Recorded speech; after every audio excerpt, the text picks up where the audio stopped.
ಭಗವಂತನ ಒಂದು ಆಶೀರ್ವಾದದಿಂದ ನಮ್ಮ ಕಾರ್ಯಕರ್ತರ ದುಡಿಮೆಯಿಂದ 2 ಬಾರಿ ಮುಖ್ಯಮಂತ್ರಿ ಬಹುಮತ ಇಲ್ಲದೆ ಇದ್ದರೂ ಆಗಿದ್ದೇನೆ.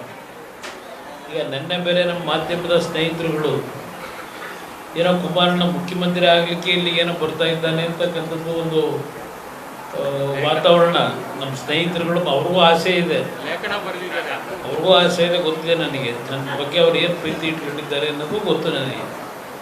ಬೇಗ ಬರಬೇಕು ಅನ್ನೋದು ಅವರಲ್ಲೂ ಇದೆ. ಆದರೆ ಒಂದು ಹೇಳ್ತೀನಿ, ನಾನು ಕರ್ನಾಟಕಕ್ಕೆ ಇತ್ತೀಚೆಗೆ ಬರ್ತಾ ಇರೋದು ಇನ್ನು ಮುಂದಿನ ದಿನಗಳಲ್ಲಿ ಹಲವಾರು ಚುನಾವಣೆಗಳಿದೆ. ಉದಾಹರಣೆಗೆ ಮೊನ್ನೆ ನೀವು GPA ಸಭೆ ಮಾಡಿದ್ರಿ. ಆ GPA ಸಭೆ ಮಾಡಿದ್ದು ಬೆಂಗಳೂರು ನಗರದಲ್ಲಿ ಈ 5 ಪಾಲಿಕೆಗಳನ್ನು ಏನು ಮಾಡ್ಕೊಂಡಿದ್ದಾರೆ, ಚುನಾವಣೆ ಯಾವ ಸಂದರ್ಭದಲ್ಲಿ ಬರ್ಬೋದು ಅಂತಕ್ಕಂಥ ಹಿನ್ನೆಲೆಯಲ್ಲಿ ನೀವು ಪಕ್ಷದ ಸಂಘಟನೆಗೆ ಬಹುಶಃ ಈ ಸಭೆಯ ಅಂಬೇಡ್ಕರ್ ಅವರ ಜಯಂತಿಯ ಉತ್ಸವದಲ್ಲೇ ನಾನು ನಿಮಗೆ ವಿಶೇಷವಾಗಿ ನಮ್ಮ ಕಾರ್ಯಕರ್ತರಿಗೆ, ನಮ್ಮ ಮುಖಂಡರುಗಳಿಗೆ ವಿಶೇಷವಾದಂಥ ಅಭಿನಂದನೆ ಸಲ್ಲಿಸ್ತೀನಿ. ಅತ್ಯಂತ ಅದ್ಭುತವಾಗಿ ಆ ಕಾರ್ಯಕ್ರಮ ಯಶಸ್ವಿಗೊಳಿಸಿದ್ದೀನಿ. ನಾನಿವತ್ತು ಅಂಬೇಡ್ಕರ್ ಜಯಂತಿಯ ಹಿನ್ನೆಲೆಯಲ್ಲಿ ಇಲ್ಲಿಗೆ ತಡವಾಗಿ ಬಂದಿರತಕ್ಕಂಥದ್ದು ನನ್ನ ಮಾಧ್ಯಮ ಸ್ನೇಹಿತರಿಗೆ ಹೇಳ್ತೀನಿ. ಅಂಬೇಡ್ಕರ್ ಅವರ ಬಗ್ಗೆ ಬಂದು ಪುಷ್ಪಾರ್ಚನೆ ಮಾಡಿ ಅವರಿಗೆ ಹಾರ ಹಾಕಿ ಅವ್ರ ಬಗ್ಗೆ 2 ಒಳ್ಳೆ ಮಾತು ಹೇಳಿದ ತಕ್ಷಣ ಅಂಬೇಡ್ಕರ್ ಅವರ ಭಾವನೆಗಳಿತ್ತಲ್ಲ, ಯಾರಿಗೋಸ್ಕರವಾಗಿ ಈ ದೇಶ ಮುಂದೆ ಯಾವ ರೀತಿ ನಡೀಬೇಕು ಅಂತಕ್ಕಂಥದ್ದಕ್ಕೆ ಆ ಸಂವಿಧಾನದ ರಚನೆ ಮಾಡಿದಂಥದ್ರ ಬಗ್ಗೆ ನಮ್ಮ ಕೃಷ್ಣಾರೆಡ್ಡಿಯವರು ಭಾಳ ಸವಿಸ್ತಾರವಾಗಿ ಹೇಳ್ತಾ ಇದ್ರು. ಯಾವ ಅಂಬೇಡ್ಕರ್ ಅವರು ಸಂದೇಶ ಕೊಟ್ಟಿದ್ದಾರೆ ನಮಗೆ, ಯಾವ ಶೋಷಿತ ವರ್ಗಗಳ ಬದುಕನ್ನು ಯಾವ ರೀತಿ ಸರಿಸಮನಾಗಿ ಎಲ್ಲರಿಗೂ ಒಂದು ಸಮಾನತೆಯನ್ನು ತರಬೇಕು ಅಂತಕ್ಕಂಥದ್ದು ಅವರ ಸಂವಿಧಾನದ ಮೂಲ ಇರ್ತಕ್ಕಂಥದ್ದೇನಿದೆ. ನಾನು ಈ ಸಭೆಗೆ ಬರೋದಕ್ಕಿಂತ ಮುಂಚೆ ಬಹುಶಃ ನನ್ನ ಮನೆ ಹತ್ತಿರ ಕೆಲವರು ಇದ್ದವರು ಬಂದಿದ್ದೀರಿ. ಇಲ್ಲಿಗ ಸುಮಾರು 2 ಗಂಟೆಗಳ ಕಾಲ ರಾಜ್ಯದ ಹಲವಾರು ಪ್ರದೇಶಗಳಿಂದ ಬಂದಂಥ ಆ ಬಡವರ ಕಷ್ಟಗಳನ್ನು ಕೇಳ್ತಕ್ಕಂಥದ್ದಕ್ಕೆ ಅಲ್ಲಿ ನಾನು ಏನು ಸಮಯ ಕಳೆದಿದ್ದೇನೆ, ಆ ಸಮಯ ಕಳೆದಿರ್ತಕ್ಕಂಥದ್ದು ಅಂಬೇಡ್ಕರ್ ಅವರು ನಮಗೇನು ಸಂದೇಶ ಕೊಟ್ಟಿದ್ದಾರೆ ಅದನ್ನು ಅರ್ಥಪೂರ್ಣವಾಗಿ ಕೆಲಸ ಮಾಡಬೇಕು ಅನ್ನೋ ದೃಷ್ಟಿಯಿಂದ ಮೊದಲು ಆ ಒಂದು ಬದುಕನ್ನು ಕಟ್ಟಬೇಕು ಅಂತಕ್ಕಂಥದ್ದಕ್ಕೆ ಶ್ರಮ ಪಟ್ಟಿರ್ತಕ್ಕಂಥ ಬಡವರು ಬಂದು ಅವ್ರ ಕಷ್ಟ ಏನು ಹೇಳ್ಕೊಳ್ಳಿಕ್ಕೆ ಬಂದರು. ಅವರು ಎಲ್ಲರ ಸಮಸ್ಯೆಗಳನ್ನು ಬಗೆಹರಿಸಿ ಇಲ್ಲಿಗೆ ಬರೋದು ತಡವಾಯಿತು. ನಿಮ್ಮೆಲ್ಲರಲ್ಲಿ ಕ್ಷಮೆ ಕೊಡ್ತೀನಿ, ಮಾಧ್ಯಮದ ಸ್ನೇಹಿತರಿಗೂ ಕ್ಷಮೆ ಕೊಡ್ತೀನಿ. ಆ ಬಂದಂಥ ವ್ಯಕ್ತಿಗಳ ಸಮಸ್ಯೆಗಳ ಬಗ್ಗೆ ಒಂದು 2 ವಿಷಯಗಳನ್ನು ನಿಮ್ಮ ಮುಂದೆ ಹೇಳ್ತೀನಿ. ಒಂದು ನಮ್ಮ ಪರಿಶಿಷ್ಟ ಜನಾಂಗಕ್ಕೆ ಸೇರಿರ್ತಕ್ಕಂಥ ಒಬ್ಬ ಹೆಣ್ಣುಮಗಳು, ವಯಸ್ಸಾಗಿರ್ತಕ್ಕಂಥವ್ರು, ಸೈಟ್ ಇಲ್ಲ, ಮನೆ ಇಲ್ಲ, ತುರುವೇಕೆರೆಯಿಂದ ಬಂದಿದ್ದಾರೆ. ಅದು ಮಾಯಸಂದ್ರ ಗ್ರಾಮದಿಂದ. ಮನೆಯೂ ಇಲ್ಲ, ಸೈಟು ಇಲ್ಲ, ಜೀವನಕ್ಕೆ ಆಧಾರ ಇಲ್ಲ. ನನಗೇನಾದರೂ ಒಂದು ಮನೆ ಕಟ್ಟಿಸ್ಕೊಡಿ ಅಂತ ಬಂತು. ನಾನು ಮಾಧ್ಯಮದ ಸ್ನೇಹಿತರಿಂದ ಹೇಳ್ತಾ ಇದ್ದೇನೆ, ನಿನ್ನೆ ದಿನ ನಮ್ಮ ಮುಖ್ಯಮಂತ್ರಿಗಳು ಅಲ್ಲೆಲ್ಲ ಒಂದು ಸೇತುವೆ ಉದ್ಘಾಟನೆ ಮಾಡಿ, ಸೇತುವೆಗೂ ಸಿದ್ದರಾಮಯ್ಯ ಸೇತುವೆ ಅಂತಲೇ ಇಟ್ಕೊಂಡಿದ್ದಾರೆ. ಆ ಸೇತುವೆಯ ಶಂಕುಸ್ಥಾಪನೆ ಆಗಿದ್ದು 2014ರಲ್ಲೋ 15ರಲ್ಲೋ ಶಂಕುಸ್ಥಾಪನೆ ಮಾಡಿದ್ದಾರೆ. ಆ ಸೇತುವೆ ಕೆಲಸಕ್ಕೆ ಹಣದ ಬಿಡುಗಡೆ ಆರ್ಥಿಕ ಇಲಾಖೆಯಿಂದ ಒಂದು ಒಪ್ಪಿಗೆ ಕೊಟ್ಟಿರ್ತಕ್ಕಂಥದ್ದು ಸ್ವಲ್ಪ ಹಿಂದೆ ಇರೋ ಸಮಾಧಾನವಾಗಿರ್ಬೇಕನ್ನ. ಅದು ಮಾಧ್ಯಮದ ಸ್ನೇಹಿತರಿಗೆ ಇದು ಪ್ರಮುಖವಾದಂಥ ವಿಚಾರ. ಇವತ್ತು ನಿನ್ನೆ ದಿನ ಮುಖ್ಯಮಂತ್ರಿಗಳು ಹೇಳಿರ್ತಕ್ಕಂಥದ್ದು, ನಾವು ಯಾವ ಒಂದು 5 ಗ್ಯಾರಂಟಿಗಳನ್ನು ಕೊಟ್ಟಿದ್ದೇವೆ, 1,30,000 ಕೋಟಿ ಖರ್ಚಾಗಿದೆ, ಆದರೂ ನನ್ನ ಸರ್ಕಾರ ಅಭಿವೃದ್ಧಿಗೆ ಪೂರಕವಾಗಿದೆ, ಆದರೆ ವಿರೋಧ ಪಕ್ಷಗಳು ಟೀಕೆ ಮಾಡ್ತಾರೆ ಅಂತಕ್ಕಂಥದ್ದನ್ನು ಏನು ಹೇಳ್ತಾರೆ. ಆ ಒಂದು ಸೇತುವೆಯ ಕಾಮಗಾರಿಗೆ ಆಡಳಿತಾತ್ಮಕ ಮಂಜೂರಾತಿ ಕೊಟ್ಟಿರ್ತಕ್ಕಂಥದ್ದು 2013-14ರಲ್ಲೂ ಕೊಟ್ಟಿದ್ದಾರೆ. ಸೇತುವೆ ಈಗ ನಿರ್ಮಾಣ ಆಗಿರ್ತಕ್ಕಂಥದ್ದನ್ನು ಉದ್ಘಾಟನೆ ಮಾಡಿದ್ದಾರೆ. ಅವರೇ ಶಂಕುಸ್ಥಾಪನೆ ಹೌದು ಮಾಡಿದ್ದಾರೆ 2014ರಲ್ಲಿನ. ಈಗ ಸುಮಾರು ಹೆಚ್ಚು ಕಡಿಮೆ 12 ವರ್ಷ ಆಗಿದೆ. 12 ವರ್ಷ ಆದಮೇಲೆ ಆ ಸೇತುವೆ ಒಂದು 20-30 ಹಳ್ಳಿಗೆ ಅನುಕೂಲ ಆಗ್ತದೆ. ಅದು ಸಿದ್ದರಾಮಯ್ಯನವರೇ ಮಾಡಿದ್ದಾರೆ ಅಂತಕ್ಕಂಥದ್ದಕ್ಕೆ ಅವ್ರ ಹೆಸರನ್ನ ಪಾಪ ಮುಗ್ಧ ಜನ ಇಟ್ಟಿದ್ದಾರೆ. ಅವ್ರ ಹೆಸರನ್ನ ಪ್ರತಿಮೆನೂ ಪಾಪ ಅನಾವರಣ ಮಾಡಿದ್ದಾರೆ. ಒಳ್ಳೆಯದು, ಸಂತೋಷ. ಈಗ ನಾನೊಂದು ಉದಾಹರಣೆ ಕೊಡ್ತೀನಿ. ಸಿದ್ದರಾಮಯ್ಯ ಕ್ಷೇತ್ರದಲ್ಲೇ ಅವರ ಚಾಮುಂಡೇಶ್ವರಿ ಕ್ಷೇತ್ರದಲ್ಲಿ ಒಂದು ಸಾಗರಕಟ್ಟೆ ಅಂತ ಒಂದು ಗ್ರಾಮ, ಸಾಗರಕಟ್ಟೆಯಿಂದ KR ನಗರಿಗೆ ಒಂದು ರಸ್ತೆ ಇದೆ. ಅದು ಕಾವೇರಿಯ ಬ್ಯಾಕ್ ವಾಟರ್ ಇರ್ತಕ್ಕಂಥ ಒಂದು ಭಾಗ. ಅಲ್ಲಿ 2006 ನಾನು ಮುಖ್ಯಮಂತ್ರಿ ಇದ್ದಾಗ ಸಾಗರಕಟ್ಟೆಯಿಂದ KR ನಗರಕ್ಕೆ ಡೈರೆಕ್ಟಾಗಿ ಒಂದು ಸೇತುವೆ ನಿರ್ಮಾಣ ಮಾಡಿದ್ದೇವೆ ಸಿದ್ದರಾಮಯ್ಯ ಕ್ಷೇತ್ರದಲ್ಲಿ. ಇಲ್ಲಿ ಆ 14ರಲ್ಲಿ ಆ ಸೇತುವೆ ಕಾಮಗಾರಿಗೆ ಶಂಕುಸ್ಥಾಪನೆ ಮಾಡಿದ್ರು. ಅವತ್ತು ಹಣ ಆ ಸಂದರ್ಭದಲ್ಲೇ ಬಿಡುಗಡೆ ಮಾಡತಕ್ಕಂಥ ತೀರ್ಮಾನ ಆಡಳಿತಾತ್ಮಕವಂತ ಮಂಜೂರಾತಿ ಆರ್ಥಿಕ ಇಲಾಖೆಯನ್ನು ತಗೊಂಡಿದ್ದಾರೆ.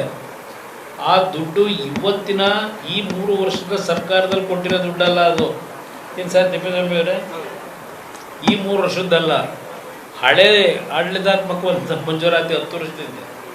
ಈಗ ನನ್ನ ಇಲಾಖೆಯಲ್ಲಿ ಇವತ್ತು ಆ ಬ್ರಿಡ್ಜ್ ಕಟ್ಟಿದ್ದೇವೆ ಅಂತಾರೆ, ಅಭಿವೃದ್ಧಿಗೆ ಅದನ್ನು ತೋರಿಸ್ತಾರೆ. ಈಗ ನಾವು ಅಭಿವೃದ್ಧಿನಲ್ಲಿ ಎಲ್ಲೂ ಕುಂಠಿತವಾಗಿಲ್ಲ, ನಾವು ಚೆನ್ನಾಗಿದ್ದೇವೆ, ಸದೃಢವಾಗಿ ಅಂತ. ಆದರೆ ಅವರ ಸದೃಢತೆ ಹಳೆ ಕಾಲದ್ದು. ಈಗಿನ 3 ವರ್ಷದ ಗ್ಯಾರಂಟಿ ಜೊತೆಗೆ ಈ ಕಾರ್ಯಕ್ರಮ ಕೊಟ್ಟಿರೋದಲ್ಲ. ಇವತ್ತು ಅವ್ರು ಏನು ಕಾರ್ಯಕ್ರಮ ಮಾಡ್ತಾರೆ, ಹಲವಾರು ಕಾರ್ಯಕ್ರಮಗಳು ಹಿಂದಿನ ಸರ್ಕಾರಗಳಲ್ಲಿ ನಡೆದಿರ್ತಕ್ಕಂಥದ್ದು ಇವರು ಉದ್ಘಾಟನೆ ಮಾಡ್ತಾರೆ. ಅದೊಂದು ಭಾಗ ಇರಲಿ, ಅದು ಭಾಳ ಹೇಳಕ್ಕೆ ಹೋಗೋಲ್ಲ. ಮಾಧ್ಯಮ ಸ್ನೇಹಿತರಿಂದ ಕ್ಲಾರಿಫಿಕೇಷನ್ ಕೊಟ್ಟೆ ಅಷ್ಟೇ. ಮುಖ್ಯಮಂತ್ರಿಗಳು ಇದೇನೋ BJPಯವ್ರನ್ನ ಮಹಾನ್ ಸುಳ್ಳುಗಾರರು ಅಂತಲೇ ಭಾಷಣ ಮಾಡೋರು. ಯಾರು ಮಹಾನ್ ಸುಳ್ಳುಗಾರರು ಅಂತಕ್ಕಂಥ ಆತ್ಮಪಟ್ಟು ನೋಡ್ಕೋಬೇಕು ಅವರು. ಇಲ್ಲಿ ಬೆಳಗ್ಗೆ ನಾನು ಆ ಒಂದು ಪರಿಷ್ಠ ಜಾತಿಗೆ ಸೇರತಕ್ಕಂಥ ಒಂದು ಹೆಣ್ಣು ಮಗಳು ಮನೆ ಮುಂದೆ, ಇದು ಸಾವಿರಾರು ಜನ ಬರ್ತಾರೆ ಎವ್ರಿಡೇ ನನ್ನ ಮುಂದೆ, ಇಂಥ ಒಂದು ಸಮಸ್ಯೆ ಇರ್ತಕ್ಕಂಥವ್ರು. ಇನ್ನೊಂದು ಹೆಣ್ಣು ಮಗಳು ಇಲ್ಲೆಲ್ಲೋ ಗೊರಗುಂಟೆಪಾಳ್ಯದಲ್ಲೂ ಎಲ್ಲೋ ಇರೋದು. ಆ ಹೆಣ್ಣು ಮಗಳ ಪರಿಸ್ಥಿತಿ ಯಾವುದೋ ಕಾವೇರಿ ಹಾಸ್ಪಿಟ್ಲ್ ಅಂತ ಯಾವುದೋ ಒಂದು ಹಾಸ್ಪಿಟ್ಲ್ ಇದೆಯಲ್ಲ, ಇಲ್ಲೆಲ್ಲೋ ಈ ಕಡೆ ಇದೆ ಅಲ್ವಾ, ಆ ಇದೆಲ್ಲ ತಂದಿದ್ರು. ಗಂಡ ಸಣ್ಣ ಕೆಲಸದಲ್ಲಿದ್ದ, ಪ್ರಾಬ್ಲಮ್ ಆಗಿ ಆ ಲಂಗ್ಸ್ನಲ್ಲಿ ನೀರು ಕಟ್ಕೊಂಡು ಮತ್ತು ಲಿವರ್ ಸ್ವಲ್ಪ ಸಮಸ್ಯೆ ಆಗಿ ಈಗ 29 ಲಕ್ಷ ಖರ್ಚು ಮಾಡಿದ್ದಾಳೆ. 29 ಲಕ್ಷ. 2 ಮಕ್ಕಳಿದ್ದಾವೆ, ಸಣ್ಣ ಮಕ್ಕಳು, ಈಗಲೂ ಗರ್ಭಿಣಿ. 29 ಲಕ್ಷ ಖರ್ಚಾಗಿದೆ. ನನಗೆ ಆ ಅಮ್ಮನ ಪರಿಸ್ಥಿತಿ ನೋಡಿ ಕೇಳಿದೆ, 29 ಲಕ್ಷ ಅದು ಎಲ್ಲಿ ಅಡ್ಜಸ್ಟ್ ಮಾಡಿದೆ? ಒಂದು ನಿಮಿಷ ಹಿಂದೆ ಕೇಳ್ಕೋಬೇಕ್ರಿ ನಾನು. ಇವತ್ತು ರಾಜ್ಯ ಯಾವ ರೀತಿ ಇದೆ, ಸಿದ್ದರಾಮಯ್ಯರು ಹೇಳ್ತಾರಲ್ಲ 2,000 ರೂಪಾಯಿ ಕೊಟ್ಟ ತಕ್ಷಣ ಏನೆಲ್ಲ ಸುಪ್ಪತ್ತಿಗೆರಿದ್ದಾರೆ ಅಂತ ಹೇಳಿ, ಆ 29 ಲಕ್ಷ ಎಲ್ಲಿ ಅಡ್ಜಸ್ಟ್ ಮಾಡಿದೆ? ಸ್ವಂತ ಮನೆ ಇದೆಯಾ ಅಂತ ಕೇಳಿದೆ. ಸ್ವಂತ ಮನೆಯೂ ಇಲ್ಲ, ಎಲ್ಲೆಲ್ಲೋ ಸಾಲ ಮಾಡ್ಕೊಂಡು 29 ಲಕ್ಷ ಖರ್ಚಾದರೂ ಗಂಡ ಇನ್ನೂ ಹಾಸ್ಪಿಟ್ಲಲ್ಲೇ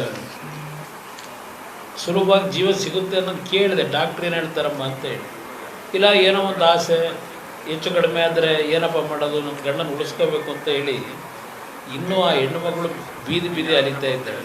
ಆ ಹಿನ್ನೆಲೆಯಲ್ಲಿ ಇವತ್ತು ನನ್ನ ಮನೆಗೆ ಬಂದು ಅದೆಲ್ಲ ಬಿಲ್ಲೆಲ್ಲ ಕೊಟ್ಟು ನೋಡಿದಾಗ ಅವಳ ಪರಿಸ್ಥಿತಿನ ಎಂಥವ್ರಿಗೂ ಕರಳು ಬರ್ತದೆ ಆ ನೋಡಿದ್ರೆ ಸೀನ್ನ. ಇದು ರಾಜ್ಯ ಆಳ್ತಕ್ಕಂಥವ್ರು ಈ ವಿಧಾನಸೌಧ ಇದು ಹೇಳಿದ್ನಲ್ಲ, ನಮ್ಮ ಅಂದಾನೆ ವಿಧಾನಸೌಧ 3ನೇ ಮಾಡಿ AC ರೂಮಲ್ಲಿ ಕೂತ್ಕೊಂಡು ನಾವು ಕಾರ್ಯಕ್ರಮ ಘೋಷಣೆ ಮಾಡೋದ್ರಿಂದ ಇವತ್ತು ರಾಜ್ಯದಲ್ಲಿ ಸಮಸ್ಯೆ ಬಗೆಹರಿಯಲ್ಲ. ಇವತ್ತು ಬಗೆಹರಿಯೋದು ಒಬ್ಬ ಮುಖ್ಯಮಂತ್ರಿ ಆದವರು ಒಂದು ಸಣ್ಣ ಹಳ್ಳಿಗಳಲ್ಲೂ ಭೇಟಿ ಕೊಟ್ಟು ಅವ್ರ ಜೊತೆ ಕೂತು ಚರ್ಚೆ ಮಾಡಿ ಏನು ಸಮಸ್ಯೆ ಊರುಗಳಲ್ಲಿ ಏನೇನಿದೆ, ಸಹಾಯ ಬೇಕು ಅಂತ ಇದು ಆಡಳಿತ ನಡೆಸ್ತಕ್ಕಂಥವ್ರು ಮೊದಲು ಆ ಆಡಳಿತ ಯಾವ ರೀತಿ ಇರಬೇಕು ಅನ್ನೋದನ್ನು ತಿಳ್ಕೋಬೇಕು. ಆಗ ನಿಜವಾಗ್ಲೂ ಡಾಕ್ಟರ್ ಬಾಬಾ ಸಾಹೇಬ್ ಅಂಬೇಡ್ಕರ್ ಅವರು ನಾವೇನು ಪುಷ್ಪಾರ್ಚನೆ ಮಾಡ್ತೀವಲ್ಲ, ಅದು ಅವ್ರಿಗೆ ನಿಜವಾದ ಗೌರವ ಸಲ್ಲಿಸ್ದಾಗೆ ಅನ್ನೋದು ನನ್ನ ಅಭಿಪ್ರಾಯ. ಅಲ್ಲೆಲ್ಲ ವಿಧಾನಸೌಧ ಮುಂಭಾಗದಲ್ಲಿ ಪ್ರತಿಮೆ ನಿಲ್ಲಿಸಿದ್ದೀವಿ. ಆ ಪ್ರತಿಮೆಗೆ ಹಾರ ಹಾಕಿ ನಾವೊಂದು ಸುಮ್ಮನೆ ಕಾರ್ಯಕ್ರಮ ಮಾಡಿ ಬಂದ್ರೆ ಆಯಿತಾ ಮುಖ್ಯಮಂತ್ರಿಯಾಗಿ? ಇವತ್ತು ರಾಜ್ಯದಲ್ಲಿ ಯಾವ್ಯಾವ ರೀತಿಯ ಸಮಸ್ಯೆಗಳಿದೆ ಲಕ್ಷಾಂತರ ಉದಾಹರಣೆ ಕೊಡಬಲ್ಲೆ. ಮೊನ್ನೆ ಮೈಸೂರಿನಲ್ಲಿ ನಡೆದಂಥದ್ದು ಬಹುಶಃ ವಾಟ್ಸಪ್ಪಲ್ಲಿ ಕೆಲವರು ನೋಡಿದ್ದೀರಿ ನೀವು. 2 ಕಾಲಿಲ್ಲ ಆ ಹೆಣ್ಮಗಳಿಗೆ, 2 ಕಾಲು ಕಟ್ ಮಾಡಿದ್ದಾರೆ. ಗಂಡನಿಗೆ KSRTC ಬಸ್ಸು ಆಕ್ಸಿಡೆಂಟ್ ಆಗಿ ಒಂದು ಕಾಲು ಅವನು ಕಳ್ಕೊಂಡವನೆ. ಬಾಡಿಗೆ ಮನೇಲವ್ರೆ, ಬಾಡಿಗೆ ಮನೆಯಿಂದ ಖಾಲಿ ಮಾಡಿಸೋದಕ್ಕೆ ಆ ಮನೆ ಓನರು ಮನೆ ಬಿಡಿ ಅಂತಾರೆ. ಯಾವನೊಬ್ಬ ಹುಡುಗ ಹೋಟ್ಲಲ್ಲಿ ಮಾಡಿ ಕೆಲಸ ಮಾಡೋನು ಒಂದು ವಿಡಿಯೋ ಮಾಡೋರೆ. ನೀವು ಯಾರಾದರೂ ಇದನ್ನು ನೋಡಿದವರು ಕುಮಾರಣ್ಣವ್ರ ಗಮನಕ್ಕೆ ತನ್ನಿ ಕುಟುಂಬದ ಸಮಸ್ಯೆನ ಅಂತ ಹೇಳಿ. ಬೆಳಗ್ಗೆ ಮನೆ ಹತ್ರ ಬಂದಿದ್ರು. ಇದೆ ಅದೇ ಪರಿಶಿಷ್ಟ ಜಾತಿ ಇದು. ಅದೇ ಮನೆ ಇಲ್ಲ ಅಂತ ಇದೆ. ಬೆಳಗ್ಗೆ ಅರ್ಜಿ ಕೊಟ್ಟಿರೋದು ಮಾಯಸಂದ್ರ ಒಂದು ಏನಾದರೂ ಸಹಾಯ ಮಾಡಿ ಒಂದು ಮನೆ ಕಟ್ಟಿಸ್ಕೊಡಿ ಅಂತೇಳಿ. ಇದು ನಾನು ಯಾಕೆ ನಮ್ಮ ಮಾಧ್ಯಮದ ಸ್ನೇಹಿತರಿಗೆ ಹೇಳಿದೆ, ಇವರು ರಾಜ್ಯದ ಮುಖ್ಯಮಂತ್ರಿಗಳು ಹೇಳ್ತಾರಲ್ಲ, ಎಲ್ಲ ಏನೋ ಮಾಡಿಬಿಟ್ಟಿದ್ದೀವಿ ನಾವು, ಕೇಂದ್ರ ಸರ್ಕಾರಕ್ಕಿಂತ GDPನಲ್ಲಿ ಅವರು 7.1 ಅವರೇ 6 ಸಮಥಿಂಗಲ್ಲಿ, ನಾನು ಅವ್ರಿಗಿಂತ ಜಾಸ್ತಿ 8 ಸಮಥಿಂಗಲ್ಲಿದ್ದೀನಿ. ಇದೆಲ್ಲ ಹೇಳ್ತಾರೆ. GDP ಎಲ್ಲ ನೋಡೋದು. ನಾನು 2 ಬಾರಿ ರಾಜ್ಯ ಮುಖ್ಯಮಂತ್ರಿಯಾಗಿ ಕೆಲಸ ಮಾಡಿದ್ದೀನಿ. GDP ಮೇಲೆ ರಾಜ್ಯದ ಅಭಿವೃದ್ಧಿಯನ್ನು, ರಾಷ್ಟ್ರದ ಅಭಿವೃದ್ಧಿಯನ್ನು ನಾವು ಲೆಕ್ಕಾಚಾರ ಮಾಡಲಿಕ್ಕೆ ಸಾಧ್ಯ ಇಲ್ಲ, ಸರ್ಟಿಫಿಕೇಟ್ ಕೊಡಲಿಕ್ಕಾಗಲ್ಲ. ಕೆಲವು ನಿಜಾಂಶಗಳನ್ನು, ಸತ್ಯಾಂಶಗಳನ್ನು ಹೇಳಲಿಕ್ಕಾಗೋದಿಲ್ಲ. ನನಗೆ ಈ ದೇಶದಲ್ಲಿ ಈಗಾದಂಥ ಒಂದು 20 ವರ್ಷದ ಅನುಭವದಲ್ಲಿ ಎಲ್ಲಿದ್ದೇವೆ ನಾವು, ಹೇಗಿದ್ದೇವೆ ಅಂತಕ್ಕಂಥದ್ದನ್ನು ಭಾಷಣ ಮಾಡೋದು ಬೇರೆ. ಆದರೆ ನಿಜವಾದಂಥ ಗ್ರೌಂಡ್ ರಿಯಾಲಿಟಿ ಏನಿದೆ ಅದನ್ನು ಇವತ್ತು ನಾವು ಸತ್ಯ ಹೇಳಲಿಕ್ಕೆ ಹೋದರೆ ವಿಲನ್ಗಳಾಗ್ಬಿಡ್ತೀವಿ. ಆ ದೃಷ್ಟಿಯಿಂದ ಕೆಲವು ಸತ್ಯ ನಾವು ಹೇಳಲಿಕ್ಕಾಗೋದಿಲ್ಲ. ಆದರೆ ಪ್ರಪಂಚ ಏನಿದೆ ಅಂತಕ್ಕಂಥದ್ದನ್ನು ಅರಿತುಕೊಂಡಿದ್ದೇವೆ ಇವತ್ತು ಬಾಬಾ ಸಾಹೇಬ್ ಅಂಬೇಡ್ಕರ್ ಅವರ ಒಂದು ದಿನಾಚರಣೆಯನ್ನು ನೀವೇನು ಆಚರಣೆ ಮಾಡ್ತಾ ಇದ್ದೀರಿ, ನನ್ನ ಕಾರ್ಯಕರ್ತರಿಗೆ ಮನವಿ ಮಾಡ್ತಕ್ಕಂಥದ್ದು, ಇವತ್ತು ಕರ್ನಾಟಕದಲ್ಲಿ ಬಾಬಾ ಸಾಹೇಬ್ ಅಂಬೇಡ್ಕರ್ ಅವರ ಸಂವಿಧಾನದಲ್ಲಿ ಯಾವ್ಯಾವ ಆರ್ಟಿಕಲ್ಗಳಲ್ಲಿ ಏನೇನು ಈ ದೇಶದ ಪ್ರತಿಯೊಬ್ಬ ಪ್ರಜೆಗೆ, ನಾಗರಿಕನಿಗೆ ಏನು ಹಕ್ಕಿದೆ ಅಂತಕ್ಕಂಥದ್ದನ್ನು ಹಕ್ಕನ್ನು ಜಾರಿಗೆ ತರಬೇಕು. ಆ ತರ್ತಕ್ಕಂಥದ್ದು ಪ್ರಾಮಾಣಿಕವಾಗಿ ತರಬೇಕು ಅಂದರೆ ಒಂದು ಒಳ್ಳೆಯ ನಾಯಕತ್ವದ ಆಡಳಿತದ ಅವಶ್ಯಕತೆ ಇದೆ.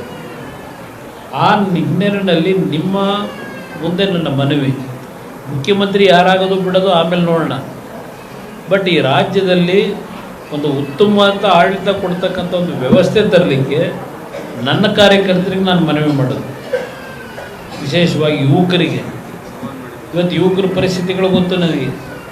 ಬೆಳಗ್ಗೆ ಎದ್ದರೆ 50 ಜನ ನಿಂತಿರ್ತೀರಿ, ತಂದೆ ತಾಯಿ ನಿಮ್ಮನ್ನು ಓದಿಸಿರ್ತಾರೆ.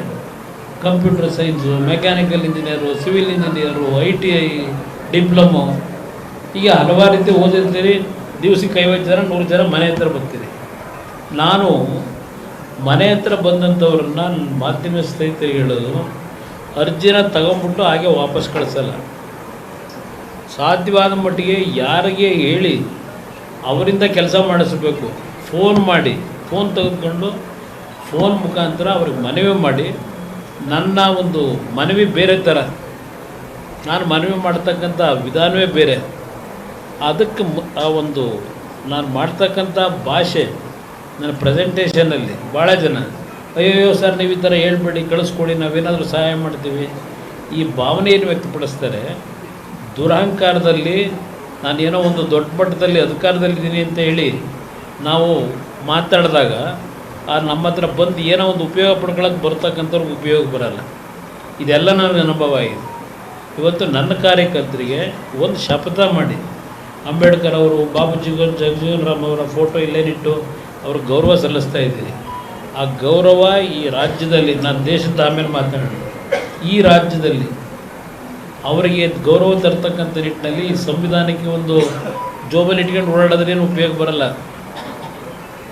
ಜೋಬಲ್ಲಿ ಇಟ್ಕೊಂಡು ಪ್ರತಿನಿತ್ಯ ಒಂದು ಸಣ್ಣದೊಂದು ಡೈರಿ ಇಟ್ಕೊಂಡ್ಬಿಟ್ಟು ಆ ಕೆಂಪು ಒಂದು ಇದಾಕಿ ನೋಡಿ ಸಂವಿಧಾನ ಅಂತೇಳಿ ಪಾರ್ಲಿಮೆಂಟ್ನಲ್ಲಿ ಎಲ್ಲ ಹಿಡ್ಕೊಂಡು ನಿಂತಿರ್ತಾರೆ.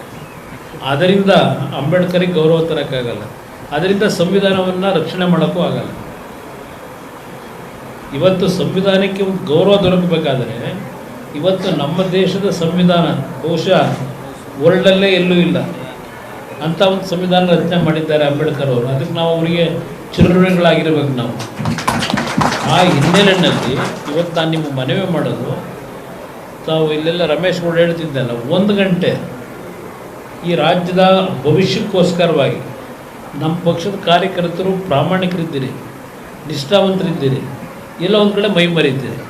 ನಾನು ವಿಶೇಷವಾಗಿ ನನ್ನ ಸಹೋದರಿಯರು ತಾಯಂದಿರು ಕೂತಿದ್ರಿಲ್ಲ, ನಿಮಗೆ ವಿಶೇಷವಾಗಿ ಮನವಿ ಮಾಡ್ತೇನೆ. ಯಾವ ದೇವೇಗೌಡರು ಈ ದೇಶದಲ್ಲಿ ಮಹಿಳೆಯರಿಗೆ ಇವತ್ತು ಆದ್ಯತೆ ಕೊಡಬೇಕು, ಮೀಸಲಾತಿ ಕೊಡಬೇಕು ಅಂತ ಹೇಳಿ ಸುಮಾರು 30 ವರ್ಷಗಳಿಂದ ಶ್ರಮಪಟ್ಟರು. 30 ವರ್ಷಗಳಿಂದ ನಮ್ಮ ಲೀಲಾಕ್ ಅವರು ಬಂದಿಲ್ಲ ಇಲ್ಲಿ, ನಮ್ಮ ತಾಯಿ ಅವ್ರನ್ನ ಡೆಲ್ಲಿಗೆ ಕಳಿಸಿದ್ರು. ಒಂದು 25 ಜನ ನಿಯೋಗನ ಆಗಿರಲಿಲ್ಲ. ಅವ್ರು ಪ್ರಧಾನಮಂತ್ರಿಗಳಾಗಿ ಅದು ಮೂವ್ ಮಾಡಿದ್ರು. ಅದು ಹಲವಾರು ರೀತಿಯಲ್ಲಿ ಬೆಳವಣಿಗೆ ಆಗಿದೆ. ಅದು ಯಾರ ಬಗ್ಗೆ ನಾವೀಗ ಚರ್ಚೆ ಮಾಡೋಕ್ಕಾಗೋದಿಲ್ಲ, ಯಾವ್ಯಾವ ಸಂದರ್ಭದಲ್ಲಿ ಏನೇನಾಗಿದೆ ಅಂತ ಹೇಳಿ ವಿಷಯ ಗೊತ್ತಿದೆ. ಆದರೆ ನಾವೀಗ ಮಾತಾಡೋ ಪರಿಸ್ಥಿತಿ ಇಲ್ಲ. ಏನೋ ಸದ್ಯ ಈ ನರೇಂದ್ರ ಮೋದಿಯವರ ನಾಯಕತ್ವದಲ್ಲಿ ಇವತ್ತೇನು ಮಹಿಳೆಯರಿಗೆ 33% ಮೀಸಲಾತಿ 2029 ಪಾರ್ಲಿಮೆಂಟ್ ಚುನಾವಣೆಗೆ 42 ಕ್ಷೇತ್ರ ನಮ್ಮ ರಾಜ್ಯದಲ್ಲಾಗುತ್ತೆ. ಲೋಕಸಭೆಗೆ 42ರಲ್ಲಿ 33% ಹೆಣ್ಣು ಮಕ್ಕಳಿಗೆ ಅವಕಾಶ ಇದೆ. ಇವತ್ತು ಮುಂದಕ್ಕೆ ಇಂಥ ಒಂದು ವಾತಾವರಣ ನಿರ್ಮಾಣ ಆಗ್ತಿದೆ. ನಮ್ಮ ಪಕ್ಷದಲ್ಲಿ ಮಹಿಳೆಯರ ಸಂಖ್ಯೆ ಕಡಿಮೆ ಇದೆ. ಭಾಳ ಜನ ಕೆಲಸ ಮಾಡಬೇಕು ಅಂತ ಬರ್ತೀರಿ, ಆದರೆ ಸರಿಯಾದ ರೀತಿ ಪ್ರೋತ್ಸಾಹ ಇಲ್ಲದೆ ನಿಮ್ಮಲ್ಲೇ ಸ್ವಲ್ಪ ಒಡಕಳು ಮಾಡ್ಕೊಂಡು ಒಬ್ಬೊಬ್ಬರು ಬೇಜಾರು ಮಾಡ್ಕೊಂಡು ಮನೆಗೆ ಸೇರ್ಕೋತೀನಿ. ನಾನು ನಮ್ಮ ಮಹಿಳಾ ಕಾರ್ಯಕರ್ತರಿಗೂ ಹೇಳ್ತಕ್ಕಂಥದ್ದು, ದಯವಿಟ್ಟು ಇವತ್ತಿನಿಂದಲೇ 2029ಕ್ಕೆ ರೆಡಿ ಮಾಡ್ಕೊಳ್ಳಿಕ್ಕೆ. ನಾವು ಎಲ್ಲಿ ಹುಡ್ಕೊಂಡು ಹೋಗೋದು? ನಾವು ಹುಡ್ಕೋದು ಯಾರೋ MLA ಮಗನೋ, ಈಗ ನನ್ನ ಹೆಂಡ್ತಿನ MLA ಮಾಡೋದು 2 ಸಲ, ಆ ರೀತಿ ಹುಡ್ಕೊಂಡು ಹೋದರೆ ನೀವು ದುಡಿಮೆ ಮಾಡಿ ಏನು ಉಪಯೋಗ? ಮಹಿಳೆಯರಿಗೆ ಅವಕಾಶ ಇವತ್ತೇನು ದೊರಕ್ತಾ ಇದೆ. 116 ಏನೋ MLA ಕಾನ್ಸ್ಟಿಟ್ಯೂನ್ಸಿ ಬರ್ತದೆ ನಿಮಗೆ ಕರ್ನಾಟಕದಲ್ಲಿ. ಅವತ್ತು ನೀವು ಮಹಿಳೆಯರನ್ನ ಟಿಕೆಟ್ ಕೊಡಬೇಕಾದ್ರೆ ಹುಡುಕಾಡಬೇಕು. ಆ ಪರಿಸ್ಥಿತಿ ಇತ್ತು. ಈಗ ಡಿಮ್ಯಾಂಡ್ ಇಲ್ಲ ನಿಮಗೆ, ಮಾತಾಡ್ಸಲ್ಲ ಯಾರನ್ನೂ. ಆ ಪರಿಸ್ಥಿತಿ ಬಂದ ಮೇಲೆ ರಿಸರ್ವೇಷನ್ನು ನಾವು ನಿಮ್ಮ ಮನೆಗೆ ಬಂದು ಕೈಗಾಲು ಕಟ್ಟಬೇಕು ಮಹಿಳೆಯರ ಹತ್ರ, ಕ್ಯಾಂಡಿಡೇಟ್ ಆಗಮ್ಮ ಅಂತೇಳಿ. ಆ ಪರಿಸ್ಥಿತಿ ಮುಂದಿನ ದಿನಗಳಲ್ಲಿ ದೇವೇಗೌಡರು ಹೋರಾಟದ ಹಿಂದಿನ 30 ವರ್ಷದ ಪ್ರತಿಫಲ ಇವತ್ತೇನು ಬರ್ತಿದೆ. ಕರ್ನಾಟಕದಲ್ಲಿ ಮೊದಲನೇ ಬಾರಿಗೆ ದೇಶದ ಇತಿಹಾಸದಲ್ಲಿ ಮಹಿಳೆಯರಿಗೆ 33% ನಮ್ಮ ಸ್ಥಳೀಯ ಸಂಸ್ಥೆಗಳಲ್ಲಿ ಅವ್ರು ಕೊಟ್ಟಂಥದ್ದು, ಮತ್ತಿನ್ನು ಅಧ್ಯಕ್ಷರು ಉಪಾಧ್ಯಕ್ಷ ಸ್ಥಾನಕ್ಕೆ ಮೀಸಲಾತಿ ಕೊಟ್ಟಂಥದ್ದು ದೇವೇಗೌಡರು ತಂದಂಥ ಕಾರ್ಯಕ್ರಮ. ಅವತ್ತು ಭಾಳ ವಿರೋಧ ಇತ್ತು. ಅದೆಲ್ಲ ತಿರಸ್ಕಾರ ಮಾಡಿ ಯಾವುದಕ್ಕೂ ಅಧಿಕಾರ ಇದೆಯೋ ಬಿಡೋದು ನಾನು ಮಾಡಲೇಬೇಕು ಅಂತೇಳಿ ಕರ್ನಾಟಕದಲ್ಲಿ ಜಾರಿಗೆ ತಂದರು. ಅವತ್ತಿಂದ ಮಹಿಳೆಯರು ಒಂದು ಗೌರವ ಸಿಗ್ತಕ್ಕಂಥ ಸ್ಥಳೀಯ ಸಮಿತಿಯಲ್ಲಿ ನಡೀತಾ ಇದೆ ಸಂಸ್ಥೆಗಳಲ್ಲಿ. ಅದರಿಂದ ಇವತ್ತು ನಾನು ವಿಶೇಷವಾಗಿ ನಿಮ್ಮ ಒಂದು ಬಡಾವಣೆಗಳಲ್ಲಿ ಹೆಚ್ಚಿನ ಸಂಖ್ಯೆಯಲ್ಲಿ ಮಹಿಳೆಯರ ಸಂಘಟನೆಯನ್ನು ಮಾಡ್ತಕ್ಕಂಥದ್ದು. ಕಾಂಗ್ರೆಸ್ಸು BJP ಸ್ವಲ್ಪ ಜಾಸ್ತಿ ಓಡಾಡ್ತಾರೆ. ನಮ್ಮಲ್ಲಿ ದೇವೇಗೌಡರು ಮುಕ್ತವಾದಂಥ ರೀತಿಯಲ್ಲಿ ಮಹಿಳೆಯರಿಗೆ ಹೆಚ್ಚಿನ ಆದ್ಯತೆ ಕೊಡಬೇಕು ಅಂತೇಳಿ ಒಂದು 30 ವರ್ಷದಲ್ಲೂ ಪ್ರತಿ ಸಭೆಗಳಲ್ಲೂ ಹೇಳ್ತಕ್ಕಂಥದ್ದು ನೋಡಿದ್ದೀರಿ. ನೀವು ದಯವಿಟ್ಟು ನಿಮ್ಮ ಸ್ನೇಹಿತರುಗಳು ಯಾರೇ ಇದ್ದರೂ ಪಕ್ಷಕ್ಕೆ ಇವತ್ತು ಈ ರಾಜ್ಯದ ಭವಿಷ್ಯಕ್ಕೆ, ಇದು ಕುಮಾರಣ್ಣನ ಭವಿಷ್ಯ ಅಲ್ಲ, ಕುಮಾರಣ್ಣನ ಭವಿಷ್ಯ ಮುಗಿದೋಗಿದೆ. ರಾಜ್ಯಕ್ಕೆ ಒಂದು ಭವಿಷ್ಯ ನಿರ್ಮಾಣ ಮಾಡಲಿಕ್ಕೆ ನಿಮ್ಮಗಳ ಒಂದು ದುಡಿಮೆ, ನಮ್ಮ ಯುವಕರಿಗೂ ಹೇಳ್ತಕ್ಕಂಥದ್ದು, ನನ್ನ ತಂಗಿಯರಿಗೂ ಹೇಳ್ತಕ್ಕಂಥದ್ದು, ನಿಮ್ಮಗಳ ದುಡಿಮೆ ಇವತ್ತು ಈ ರಾಜ್ಯದಲ್ಲಿ ಜನ ನೋಡ್ತಾ ಇದ್ದಾರೆ. ಇಲ್ಲಪ್ಪ, ನಮಗೆ ಬೇರೆ ಪಕ್ಷಗಳಿಗಿಂತ ಈ ಬಾರಿ ಜನತಾದಳವನ್ನು ಬೆಂಬಲಿಸಬೇಕು ಅಂತಕ್ಕಂಥದ್ದು ವಾತಾವರಣ ಇದೆ. ನಾನು ನೋಡ್ತಾ ಇದ್ದೀನಿ ಹಳ್ಳಿಗಳ ಕಡೆ ಹೋದಾಗ. ಆ ವಾತಾವರಣ ಯಾವಾಗ ನಮಗೆ ಓಟಾಗಿ ಪರಿವರ್ತನೆ ಆಗ್ತದೆ? ನಿಮ್ಮ ದುಡಿಮೆಯಿಂದ. ಈಗ ಮೊನ್ನೆ ನೀವು ಬೆಂಗಳೂರಿನಲ್ಲಿ ಸಭೆ ಮಾಡಿದ್ರಲ್ಲ, ನಾವೇನು ಬರಲಿಲ್ಲ, ನೀವುಗಳೇ ಕಾರ್ಯಕರ್ತರ ಸಭೆಗಳು ಮಾಡಿದ್ರಿ 28 ವಿಧಾನಸಭಾ ಕ್ಷೇತ್ರದಲ್ಲಿ, ನೀವುಗಳೇ ಜವಾಬ್ದಾರಿ ತಗೊಂಡ್ರಿ. ಬಹುಶಃ ನಾನು ರಾಜಕಾರಣಕ್ಕೆ ಬಂದ ದಿನದಿಂದ ಬೆಂಗಳೂರಿನಲ್ಲಿ ಹಲವಾರು ಸಭೆಗಳನ್ನು ಬೆಂಗಳೂರಿಗೆ ಸ್ಥಿಮಿತವಾಗಿ ನಡೆದಿರ್ತಕ್ಕಂಥದ್ದು ನೋಡಿದ್ದೀನಿ. ಈ ಬೆಂಗಳೂರಿನ ಕಾರ್ಯಕ್ರಮ ಬಹುಶಃ ಅದು ಒಂದು ಹೊಸ ದಾಖಲೆ ನಿರ್ಮಾಣ ಮಾಡಿದ್ರಿ ಅವತ್ತಿನ ಸಭೆನ. ಅದರಿಂದ ನಿಮಗೆ ಶಕ್ತಿ ಇದೆ. ಆ ಶಕ್ತಿಯನ್ನು ಈ ರಾಜ್ಯದಲ್ಲಿ ಒಂದು ಉತ್ತಮವಾದ ಅಂಬೇಡ್ಕರ್ ಅವರು ಪ್ರತಿಪಾದನೆ ಮಾಡಿದಂಥ ಅವತ್ತಿನ ಅವರ ಕನಸೇನಿದೆ ಅದು ನಿಜಕ್ಕೂ 100ಕ್ಕೆ 100% ಇಂಪ್ಲಿಮೆಂಟ್ ಆಗಲಿಕ್ಕೆ ನಿಮ್ಮ ದುಡಿಮೆ ಮಾಡಿದ್ರೆ ಇಡೀ ರಾಜ್ಯದಲ್ಲಿ ನಾನು ಹೇಳ್ತೀನಿ, ಇವತ್ತು ನೀವು ಮಾಡೋದ್ರಿಂದ ನಿಜವಾದ ಅಂಬೇಡ್ಕರ್ ಅವರಿಗೆ ಗೌರವ ಸಲ್ಲಿಸ್ದಂಗೆ. ಇವತ್ತು ನಾನು ಅಂಬೇಡ್ಕರ್ ಬಗ್ಗೆ ಅವರ ಚರಿತ್ರೆ, ಅವರ ಉದಾಹರಣೆಗಳು, ಅವರು ಯಾವ ರೀತಿ ಅವರ ನೋವು ಪಟ್ಟಿದ್ದಾರೆ, ಯಾವ ರೀತಿ ಅವರು ಗಾಂಧೀಜಿಯವ್ರ ಜೊತೆಲಿ ಹಲವು ಬಾರಿ ಭಿನ್ನಾಭಿಪ್ರಾಯಗಳಿತ್ತು, ನೆಹರು ಜೊತೆ ಏನು ಭಿನ್ನಾಭಿಪ್ರಾಯ ಇತ್ತು, ಇವೆಲ್ಲ ಬೇರೆ ಚರ್ಚೆ ಮಾಡೋಕ್ಕೆ ಹೋಗಲ್ಲ. ಇವತ್ತು ಪತ್ರಿಕೆಗಳು ತೆಗೆದ್ರೆ ಪುಟಗಟ್ಟಲೆ ಅದೆಲ್ಲ ವಿಷಯಗಳಿದೆ, ಎಲ್ಲ ಪತ್ರಿಕೆಯಲ್ಲೂ ಇದೆ, ಬರೆದಿದ್ದ ರೈಟ್ ಅಪ್ಗಳು. ಅದನ್ನೆಲ್ಲ ನಾನು ಇಲ್ಲಿ ರಿಪೀಟ್ ಮಾಡೋಕ್ಕೆ ಹೋಗೋದಿಲ್ಲ.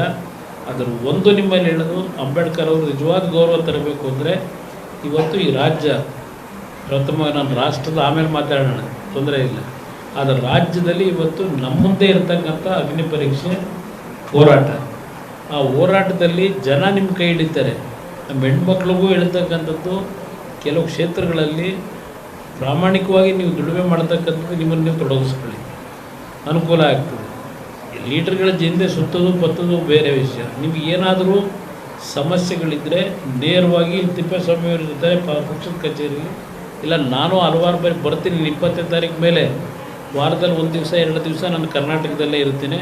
ಅಂದರೆ ಕರ್ನಾಟಕದಲ್ಲಿರೋದು ನಮ್ಮ ಮಾಧ್ಯಮ ಸ್ನೇಹಿತರಿಗೆ ಮನವಿ ಮಾಡೋದು, ಪಕ್ಷ ಸಂಘಟನೆ ಬಗ್ಗೆ ನನ್ನ ಪಾರ್ಟಿ ಅಧ್ಯಕ್ಷ, ಇನ್ನು ಚುನಾವಣಾ ವರ್ಷ ಪ್ರಾರಂಭ ಆಗ್ತದೆ. ನಾನು ಡೆಲ್ಲಿಲಿ ಕೂತ್ಕೊಂಡು ಇಡೀ ದೇಶ ನೋಡೋಕ್ಕೆ ಹೋಗಿ, ಕರ್ನಾಟಕ ಮೊದಲು ನಮ್ಮ ಕರ್ಮಭೂಮಿ, ಇದನ್ನು ಸರಿಪಡಿಸಬೇಕು ಅನ್ನೋ ದೃಷ್ಟಿಯಿಂದ ಬರ್ತಿದ್ದೀನಿ.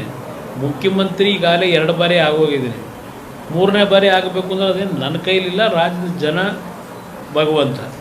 ಆದರೆ ನನ್ನ ಕರ್ತವ್ಯ ನಾನು ಮಾಡಬೇಕಲ್ಲ, ಇದೆಯಲ್ಲ. ಕೃಷ್ಣ ಅರ್ಜುನನಿಗೆ ಹೇಳ್ತಾನೆ, ನಿನ್ನ ಕೆಲಸ ನೀನು ಮಾಡು, ಫಲಾಫಲ ಇರೋ ತನಕ ನಿನ್ನ ಕರ್ಮ ದೇವ್ರಿಗೆ ಬಿಡು ಅಂತ ಹೇಳಿ. ಆ ರೀತಿ ಇಲ್ಲಿ ಇವತ್ತು ಈ ರಾಜ್ಯಕ್ಕೆ ಆಕಸ್ಮಿಕವಾಗಿ ರಾಜಕಾರಣಕ್ಕೆ ಬಂದಿದ್ದೇವೆ. JDS ಪಕ್ಷ, ನಾನು ಮನಸ್ಸಿನಿಂದ ಹೇಳ್ತಾ ಇದ್ದೀನಿ, ಇವತ್ತು ಈ ರಾಜ್ಯಕ್ಕೆ ಏನಾದರೂ ಒಳ್ಳೆಯದಾಗಬೇಕು ಅಂದರೆ ಅದು ಬರೀ ಹಳ್ಳಿಗಲ್ಲ, ಈವನ್ ಬೆಂಗಳೂರು ನಗರಕ್ಕೂ ಒಳ್ಳೆಯದಾಗಬೇಕು ಅಂದರೆ JDS ಅನಿವಾರ್ಯ ಈ ದೇಶಕ್ಕೆ ಕರ್ನಾಟಕಕ್ಕೆ. ಆ ನಿಟ್ಟಿನಲ್ಲಿ ನಿಮ್ಮ ಕೆಲಸ ಇರಲಿ. ಭಾಳ ಜನ ಸೇರಿದ್ದೀರಿ ಇವತ್ತು. ಬಹುಶಃ ಅಂಬೇಡ್ಕರ್ ಜಯಂತಿ ಇಷ್ಟು ದೊಡ್ಡ ಮಟ್ಟದಲ್ಲಿ ಸಂಖ್ಯೆಯಲ್ಲಿ ನಡೀತಾ ಇರತಕ್ಕಂಥದ್ದು ಇದೇ ಮೊದಲನೇ ಬಾರಿ ನಡೆಸ್ತಾ ಇದ್ದೀರಿ. ನಿಮಗೆಲ್ಲ ಒಳ್ಳೆಯದಾಗಲಿ. ಅಂಬೇಡ್ಕರ್ ಅವರ ಸಂದೇಶನ ನಾವೆಲ್ಲ ಪಾಲನೆ ಮಾಡೋಣ ಜೀವನದಲ್ಲಿ. ಎಲ್ರಿಗೂ ಭಗವಂತ ಒಳ್ಳೇದು ಮಾಡಲಿ. ನಾನು ನಮಸ್ಕಾರ. ದಯಮಾಡಿ ಯಾರು ಎದ್ದೇಳಬೇಡ. ಹಾಗೇನೆ ಆದಿತ್ಯ ವಿದ್ಯಾರ್ಥಿ ಘಟಕದ ಅಧ್ಯಕ್ಷರಾಗಿ ನಮ್ಮ ಆದಿತ್ಯ ಅವ್ರನ್ನ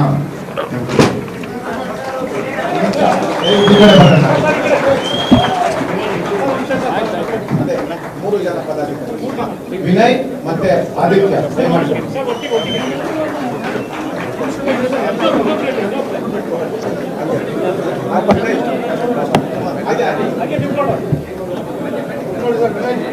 ಆದಿತ್ಯ ಬನ್ನಿ.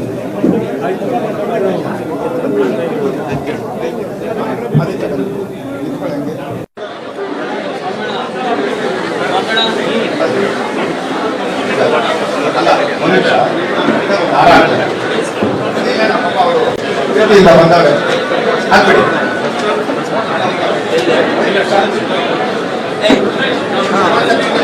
ಕೂತ್ಕೋ.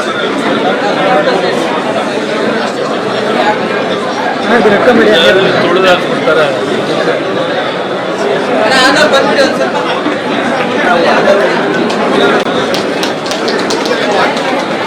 ಮೊಬೈಲ್ ಸ್ವಲ್ಪ ಕೈ ಅಣ್ಣ.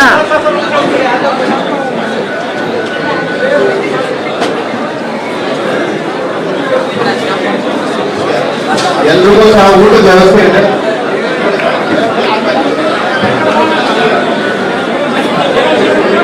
ದಯಮಾಡಿ ಎಲ್ಲ ನಮ್ಮ ಮಾಧ್ಯಮದ ಸ್ನೇಹಿತರಿಗೆ ಊಟದ ವ್ಯವಸ್ಥೆ ಇದೆ. ದಯಮಾಡಿ ತಾವೆಲ್ಲ ಊಟವನ್ನು ಮಾಡಿ ತೆರಳಬೇಕು. ಆಮೇಲೆ ಕಾರ್ಯಕರ್ತರಿಗೆಲ್ಲ ಊಟ ಇದೆ, ಅವರು ಅವ್ರಿಗೆ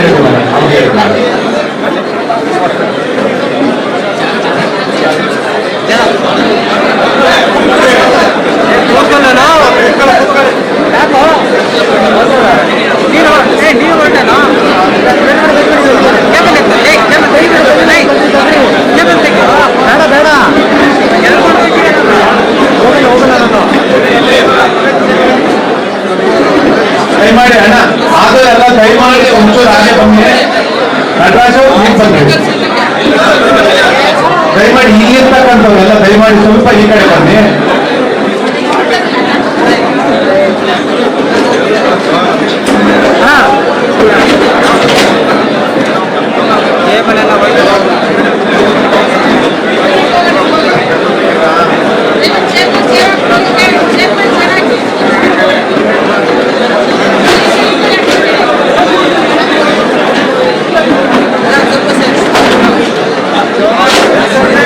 ನಮ್ಮ ಎಲ್ಲ ಕಾರ್ಯಕರ್ತರು ಬಂದು ಊಟ ಮಾಡಿ ದಯಮಾಡಿ ಆ ಕಡೆ ಮೇಡಮ್ ಆಗಿ ಎಲ್ಲ ಈ ಕಡೆ ಬರಬೇಡಿ.